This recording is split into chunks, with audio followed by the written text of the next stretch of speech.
दोस्तों, my name is पवन। मैं आप सभी का अपने चैनल पर स्वागत करता हूं। जय हिंद दोस्तों, और आशा करता हूं कि आप सभी बहुत अच्छे होंगे। तो दोस्तों, LIC AO डबल AO आ चुका है और हमारे पास समय बहुत कम बचा है। तो मैं आज आप लोग के सामने LIC डबल AO की स्ट्रेटजी लेके प्रस्तुत हुआ हूं। चलिए देखते हैं कि स्ट्रेटजी क्या है। देरी ना करते हुए हमें अपने गोल में लग जाना है कि हमारा उद्देश्य बहुत बड़ा है।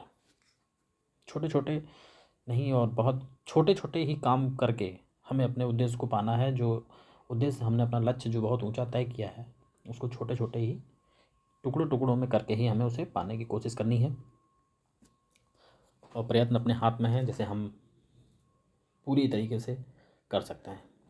तो दोस्तों, मैं आपके सामने आज LIC डबल AO की स्ट्रेटजी लेके आया हूँ। चलिए शुरू करते हैं। क्या है स्ट्रेटजी? ये है स्ट्रेटजी आप लोग के सामने जो डेली बेसिस पे आपको करनी है। ये प्री और मेन दोनों के लिए ही कारगर होगी। आप लोग देख भी रहे होंगे जैसे ये, क्योंकि आज हमारे पास समय इतना कम है कि हमें अलग अलग से करने के लिए समय नहीं है कि हम पहले प्री को देखें फिर मेंस को देखें। हाँ, वो बात मैं समझता हूँ कि आप लोग कहेंगे कि अगर प्री नहीं क्वालिफाई हुआ तो मेंस के लिए क्या। लेकिन हमें कुछ चीज़ें ऐसे साथ में लेके चलनी है कि अगर हम कहीं चूक ना हो हमसे कहीं पे भी। जैसे अगर प्री क्वालिफाई हो जाए तो मेंस में फिर हम ये ना कह पाएँ कि अरे हमसे थोड़ी सी चूक हो गई। तो दोस्तों, हमको ये सब ध्यान में रखते हुए शुरू करना है। जैसे पहला पॉइंट है, आपको ये मैंने टाइम टेबल नहीं दिया है, ये स्ट्रेटजी है। ये स्ट्रेटजी ऐसी है कि आपके लिए ये इतने पॉइंट हैं जो आपको डेली करने हैं। मस्ट डू इट, चाहे जैसे भी, लेकिन आपको ये करना ही करना है। आपको तय करना है कि आपको कैसे करना है। हमारी जो ख्वाहिश है उसको पाने के लिए हमको कैसे भी ये करना होगा। तो दोस्तों, इसमें लग जाना है ये जैसे। और चलिए पहले पॉइंट से शुरू करते हैं। पहला पॉइंट है इंग्लिश एडिटोरियल। हमें मेरी मॉर्निंग हो या नाइट हो, जिस टाइम भी हम उठते हैं या फिर जब भी आप शुरू करते हैं अपनी पढ़ाई, तो उस टाइम पे एक एडिटोरियल से शुरू करें। आप ऑनलाइन हो या न्यूज़पेपर हो, जो भी हो, आप जैसे कर पाएँ, जैसा आपको सूटेबल हो और रीज़नेबल हो, वैसे ही आप एडिटोरियल को 20 से 30 मिनट एक एडिटोरियल के लिए दे सकते हैं। तो पहले एडिटोरियल, ज़्यादा एडिटोरियल नहीं, एक एडिटोरियल पढ़ें, लेकिन उसी एडिटोरियल को 3 टाइम्स रिपीट मोड पे पढ़ें। इससे आपका क्या फ़ायदा होगा? पहले राउंड में जब आप इसे पढ़ेंगे तो एडिटोरियल की समरी पता चलेगी आपको। हो सकता है कि पूरी हिंदी भी आप पता चल जाए, लेकिन मैं उन लोगों को भी लेकर के चल रहा हूँ जिन लोग की हिंदी इंग्लिश कमज़ोर है। तो थोड़ा बहुत आपको ना समझ में आए तो जो भी कुछ समझ में आएगा उसको समझें, और फिर सेकंड टाइम फिर से उसको पढ़ें। उसी एडिटोरियल को फिर से पढ़ेंगे तो आपको और ज़्यादा समझ में आएगा। और इस टाइम हर एक सेंटेंस में टेंस देखते हुए चलें। आपको लिखना नहीं है, नोट नहीं करना है, बस देखना है कि कौन सा टेंस जो है इसमें इस्तेमाल हो रहा है या लग रहा है।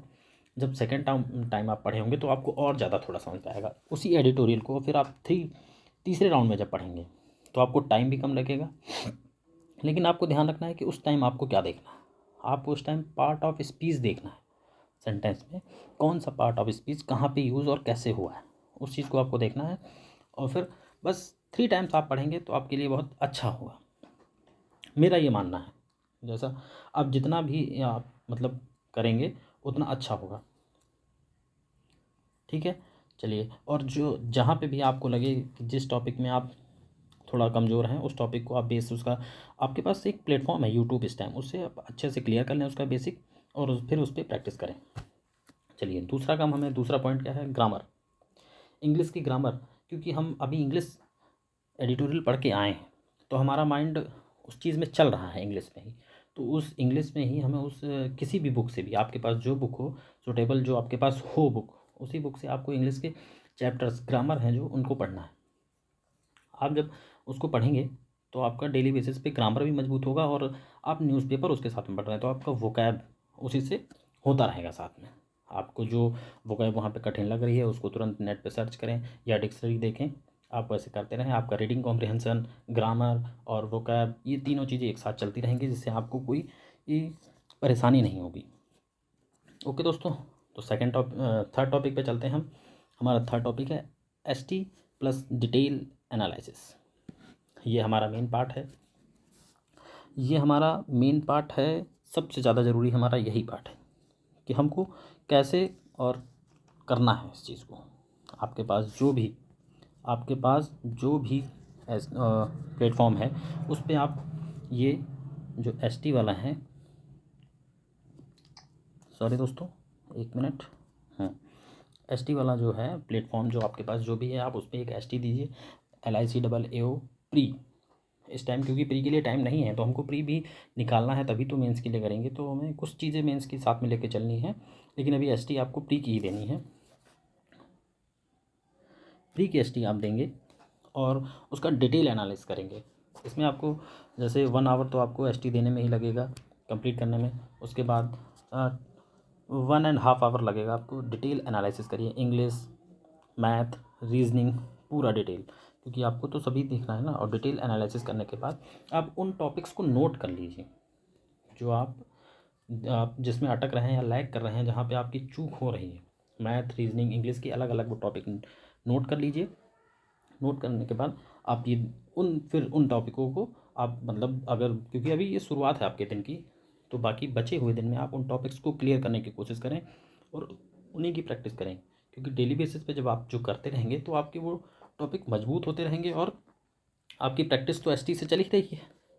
ओके, आपकी एसटी से प्रैक्टिस चल ही रही है। चलिए, तो ये हुआ आपका थर्ड टॉपिक। फोर्थ टॉपिक हमारा है रीजनिंग। तो ये लगातार नहीं आपको करना है, आपको अपने डेली में रूटीन में इसको फॉलो करना है और आपको अपना डेली रूटीन बनाना है। जैसे ही बनाए, लेकिन इनको आप जो है लाइन से ऐसे मतलब जैसा भी आप ऊपर नीचे करना चाहे कर सकते हैं, लेकिन एसटी को मैं कहूँगा कि आप अगर मॉर्निंग में दे लेते हैं एक एसटी तो आपके लिए फ़ायदेमंद होगी। फिर आपको रीजनिंग करनी है।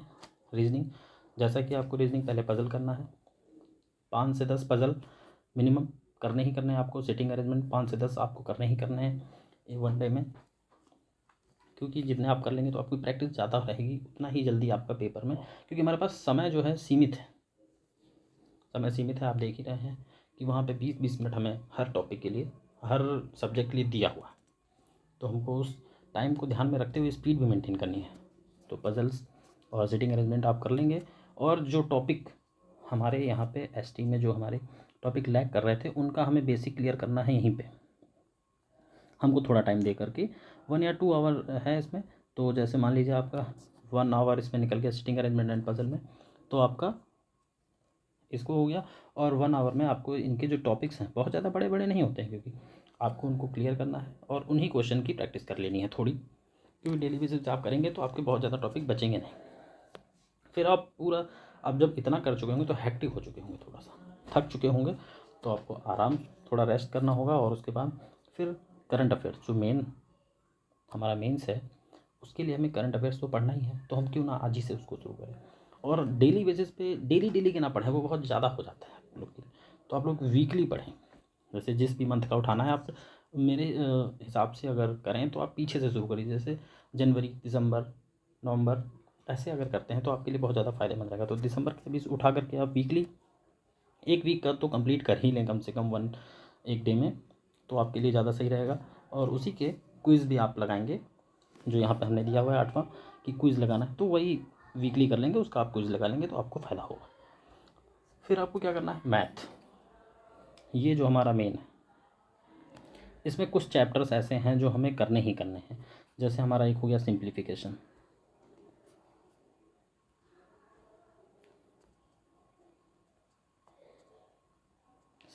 जैसे हो गया हमारा नंबर 2 नंबर सीरीज़ हमें करने ही करनी है। नंबर 3 जो हमारा हो गया क्वाड्रेटिक इक्वेशन, जो हमें प्री में बहुत फ़ायदा करता है। क्वाड्रेटिक इक्वेशंस, ये दोस्तों मैं साफ कर देता हूँ थोड़ा। तो ये जो 3-4 टॉपिक हैं ये हमें करने ही करने हैं, क्योंकि इनका ध्यान रखना है हमें। ये जो टॉपिक हमें करने हैं और ये इनको मोस्टली हमें आधा घंटा लगेगा करने में। इन टॉपिक्स को क्या है कि हमें 10 क्वेश्चन कर लें या 15 क्वेश्चन कर लें, पर डे कर लें। 10 क्वेश्चन हमें डेली इन 3 टॉपिक के करने ही करने हैं। उसके बाद से हमारा जो टॉपिक यहाँ पे जो हमने टेस्ट दिया है, स्पीड टेस्ट, यहाँ पे जो हमारा टॉपिक लैग कर रहा था, उस एक टॉपिक को उठाएं और उसके बेसिक क्वेश्चंस को करें, सीखें। आपके पास प्लेटफॉर्म यूट्यूब है जहाँ पे आपको लैग कर रहा है, वहाँ से आप सीख सकते हैं।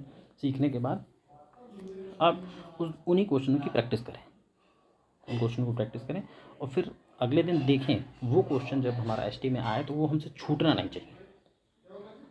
टाइम मैनेजमेंट भी करना है उसमें, हमको छूटना नहीं चाहिए। ये आप कर सकते हैं। और फिर हमारे पास एक बचता है, ये जो मेंस के लिए टॉपिक है, इंश्योरेंस फाइनेंशियल मार्केट अवेयरनेस। इस टॉपिक को भी हमें क्लियर करना है। ये अवेयरनेस है तो हमें ध्यान देना होगा, क्योंकि ये टॉपिक जल्दी मिलता नहीं है। तो आपको यूट्यूब पे सर्च करना है या नेट पे सर्च करना है, जैसे भी आपको मैं सोर्स अवेलेबल कराऊंगा उस पर आपको सर्च करके इस टॉपिक पे थोड़ा ध्यान देना है, क्योंकि मेंस का ये मेन टॉपिक है। क्योंकि हमें मिनिमम नंबर लाने ही लाने हैं सभी टॉपिक्स में, मिनिमम 18 नंबर मीन्स हमें अभी प्री में, और 50% नंबर हमें मेंस में हर सब्जेक्ट में लेके ही आना है दोस्तों। तो हमें ध्यान रखना है कि ये जो मेन टॉपिक है हमारे करंट अफेयर्स और इंश्योरेंस, इनको हमें क्लियर करना है। उसके बाद आपके पास बचता है एक 8 पॉइंट क्विज़ दोस्तों।